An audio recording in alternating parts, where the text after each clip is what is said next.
मेरा नाम आसिया ते मैं ना किलस्तार शहर रैह्नी आं शिवपुरे दे कोल। ठीक है कि मैं रैह्नी जेठ दे कोल ते मकान मेरा कोल डिग्गा है। मेरे बच्चे ने 4 मेरियां बच्चियां ने, एक बच्चा मेरा छोटा है ते मैं रैह्नी अपने जेठ दे कोल मकान। मैं बेवा वां। पिछलियां नेरियां आइयां ना मेरा मकान डिग पिया। ठीक है कि मेरा जेठ कहंदा चल मेरे कमरे च आया, नाल दा मेरा मकान जेह्ड़ा ना ओह् डिग पिया। पिछलियां जेह्ड़ियां नेरियां 15-16 दिनां बाद जेह्ड़ियां बहुत मजबूर मकान मेरा डिग पिया। मैं जानी आं बाहर मुंज झोना लानी आं ते बड़ी मजबूर आं। मेरे पैलियां च प्याज पुट्टनी आं, आलू पट्टनी आं, बाहर दा पेड़ पालने आं। 5 बच्चे ने मेरे छोटे। अपने घर विच बहुत मजबूरी तंगी वेखी है। पाक पता नहीं मेरा कदों हालात दूसरा दूर करेगा। मां प्यो भी मजबूर सी, हुण मैनूं विआह भी मैं माड़े घर दे विच मेरी छत्त डिग पई। ठीक मैं पता नहीं मजबूरी नाल रोटी किवें बच्चों दी पूरी करनी आ।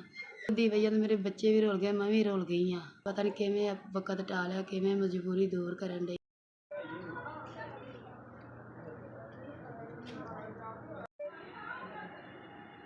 भाई तेरा भला होवे, तेरी तरफों मैनूं 5000 रुपया मिलिਆ। अल्लाह पाक तेरी जिंदगी देवे, तंदुरुस्ती देवे, अल्लाह पाक तेरी चौखा देवे।